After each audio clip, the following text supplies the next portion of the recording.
Good evening, viewers. Today's next topic is types of industries on the basis of material use. तो अब जैसे कि हमें पता है कि इंडस्ट्री जिस तरह से क्लासीफाई होते हैं वो अपने मटेरियल्स के बेसिस पे होते हैं, और वो मटेरियल्स उनको कहाँ से मिलते हैं, या तो मिनरल धरती के सरफेस से मिलते हैं या फिर एग्रीकल्चर्स के रॉ मटेरियल से। तो अगर हम देखते हैं एग्रीकल्चर्स के रॉ मटेरियल के बेसिस पे इंडस्ट्री, तो हमारे पास जो है कॉटन है, जूट है, silk, sugar, woollen, textile industries हैं जो एग्रीकल्चर के रॉ मटेरियल्स पे डिपेंड है। तो उसके बेसिस पे फर्स्ट है टेक्सटाइल इंडस्ट्री। टेक्सटाइल इंडस्ट्री वो इंडस्ट्री है जो 14% इंडस्ट्री का प्रोडक्शन करता है। ये सिर्फ एक तरह का चेन ही कंप्लीट करता है, बल्कि ये जो है हाईएस्ट वैल्यू प्रोडक्ट को जो है डिफरेंट प्रोसेस के थ्रू जो है कंप्लीट करता है, जैसे कि फाइबर प्रोडक्शन। और फाइबर प्रोडक्शन में जैसे कि रॉ फाइबर, फिर इसको बिनाई होती है यानी स्पिनिंग यार्न, फिर इसको वीविंग नाइटिंग होती है, जैसे कि वूल वगैरह के लिए हम नाइटिंग करते हैं, है ना। फिर है फैब्रिक बनता है, फैब्रिक को हम डाई करते हैं, कलर्स करते हैं, उसके बाद एक गारमेंट्स जो है बनाते हैं, फिर वो गारमेंट मैन्युफैक्चर होता है ना। फिर है हमारे पास कॉटन टेक्सटाइल। तो कॉटन जो फर्स्ट कॉटन टेक्सटाइल मिल जो है वो फर्स्ट मुंबई में ही इस्टेब्लिश हुआ था 1854 में। जिस तरह से रेलवे लाइन जो है फर्स्ट रेल जो है मुंबई टू ठाणे चला था, वैसे ही cotton textile first cotton mill जो है मुंबई में इस्टेब्लिश हुआ था। और आज जो है आपको पता है कि टाइम पीरियड जैसे जैसे चेंज हो रहा है, वैसे हाथ की जगह मशीनों ने ले लिया है। 80% मिल्स जो है अब प्राइवेट सेक्टर के हो गए हैं, है ना। ये इंडस्ट्रीज जो है हमारे सिर्फ गुजरात, महाराष्ट्र और तमिलनाडु में। ये लोगों को काम भी देते हैं, कॉटन्स फार्मर्स को काम दे रहे हैं, कई तरह के सपोर्ट्स केमिकल्स को दे रहे हैं, डाई इंडस्ट्री, हर तरह के सपोर्ट्स में ये एक मेन रोल प्ले कर रहे हैं।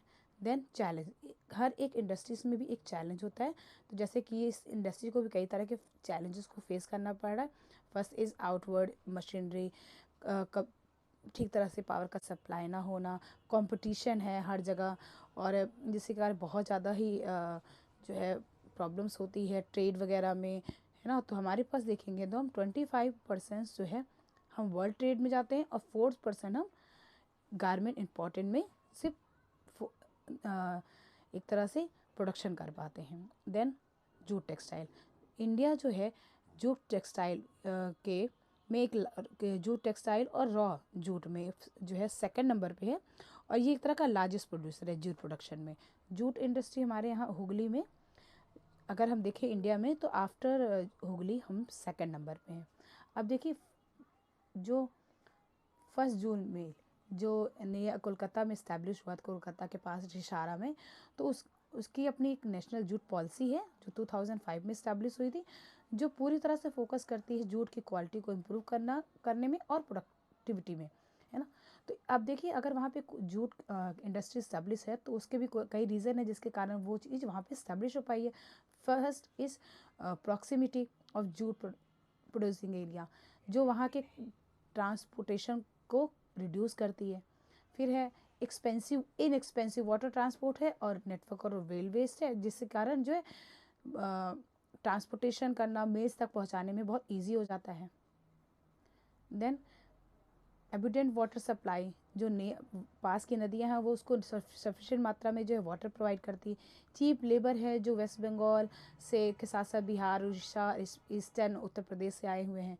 कोलकाता एक तरह का लार्ज अर्बन सेंटर है जो प्रोवाइड करता है इंश्योरेंस, पोर्ट फैसिलिटी और export of jute at Hooghly. That's why यहाँ पे अच्छी तरह से जूट का प्रोडक्शन होता है। फिर इस इंडस्ट्रीज के भी कई चैलेंजेस। फर्स्ट चैलेंज क्या है कि इस इंडस्ट्रीज को ये आज जो है जूट की डिमांड कम है ना। और इंटरनेशनल लेवल पे कई सारा कंपटीशन है।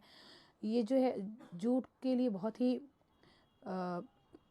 कम मार्केट बचे हैं। जूट प्रोडक्शन में जो मार्केट उनको हमें प्रोडक्ट चाहिए तो उसके लिए मार्केट भी कम है। और आज जूट जो है कंट्री है जैसे Bangladesh, Philippines, Thailand, Brazil and Egypt, क्योंकि इसकी डिमांड कम है। फिर हमारे पास है शुगर इंडस्ट्री। इंडिया जो है खड़ा है, सेकंड नंबर है शुगर इंडस्ट्री प्रोडक्शन में, और फर्स्ट है गुड़ और खानदारी में प्रोडक्शन में। शुगर मिल हमारे यहाँ उत्तर प्रदेश, बिहार, महाराष्ट्र, तमिलनाडु में है, और भी बाहर पार्ट में उसको उगाया जाता है। साथ ही साथ आप देखोगे कि रिसेंट एरिया में जो टेंडेंसी मिल्स की वो कंसंट्रेट होती जा रही है, स्पेशली महाराष्ट्र में। अब जो है इसको जो है केन प्रोडक्शन किया जा रहा है, इसको जो है क्लाइमेट कोशिश किया जाता है कि उसको हर एक क्लाइमेट में इसको उगाया जाए, हर एक सीज़न में। लेकिन अब इस इंडस्ट्रीज़ को भी कई सारे चैलेंजेस को फेस करना पड़ रहा है। जैसे कि मेजर चैलेंज क्या है, सीजनल नेचुरल, ये एक तरह का सीजन बेस्ड प्रोडक्ट है।